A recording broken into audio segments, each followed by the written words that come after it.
की हमारी ये मीटिंग है, सभी जिला प्रधान और हमारी जिला कार्यकारिणी यहाँ पर एकत्रित है, राज्य कार्यकारिणी एकत्रित है। हमें सभी से की सहमति करके आज हमने निर्णय लिया है कि हालांकि हमारा आंदोलन लगातार, चाहे सोशल मीडिया है, चाहे हमारा अभी विधायकों को ज्ञापन देने की बात है, चाहे सांसदों को ज्ञापन देने की बात है, वो चलता रहा था।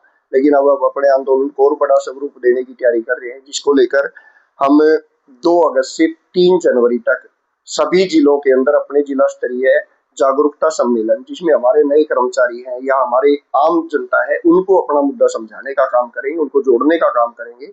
और एक फिर 7 फरवरी को 7 फरवरी 2023 को हम कुरुक्षेत्र 27 को 7 फरवरी 2027 को हम कुरुक्षेत्र में एक महासम्मेलन करेंगे, जिसमें हमारे कर्मचारी अधिकारी बड़ी संख्या के अंदर, आपने देखा होगा पहले भी हमारी संख्या बड़ी बड़ी रैलियां हम करते रहे, तो कुरुक्षेत्र में एक महा सम्मेलन करके हम सरकार तक संदेश देने का काम करेंगे कि मांग हमारी पहले थी, आज है, और जब तक मांग पूरी नहीं हो जाती तब तक विधायकों को हमने ज्ञापन दिया गया, सत्ता पक्ष के विधायकों को भी ज्ञापन दिया, विपक्ष के विधायकों को भी ज्ञापन दिया।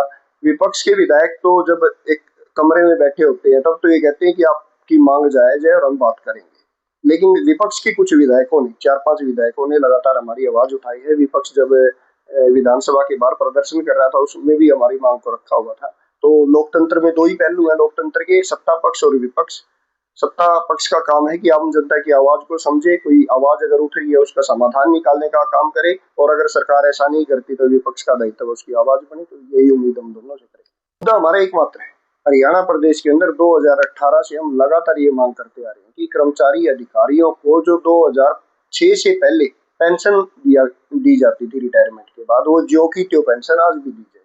2006 में सरकार ने पुरानी पेंशन को खत्म कर नई पेंशन योजना, जो पूरी तरह से बाजार आधारित योजना है, जिसमें कर्मचारियों का पैसा और आम जनता के टैक्स का पैसा कर्मचारियों की पेंशन के नाम पर बाजार में निवेश किया जाता है, जिसकी वापसी की गारंटी नहीं है।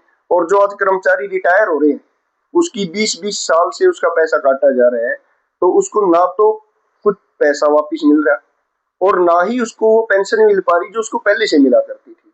आज जो हमारे कर्मचारी रिटायर हो रहे हैं, उसको किसी को 2000, किसी को 2500, किसी को 4000, किसी को 5000। अब मैं एक ताजा उदाहरण दूंगा, अपने ही हरियाणा के एक पैरामिलिट्री के नौजवान साथी, जिसने 20 साल 3 महीने तक इस देश की सेवा की, इस देश में शांति व्यवस्था, इन नेताओं की और इस देश की सुरक्षा में अपना 20 साल लगा दिए, उसकी 8200 रुपए पेंशन लगी है, जबकि उसका अंतिम वेतन 60,000 से ज्यादा था। और अगर पुरानी पेंशन में होता तो उसको लगभग 28 से 30,000 रुपए पेंशन लगती। उसके साथ उसकी फैमिली पेंशन की भी व्यवस्था होती, उसमें मेडिकल की सुविधा का लाभ होता, उसमें डीए की सुविधा का लाभ होता, महंगाई भत्ते का।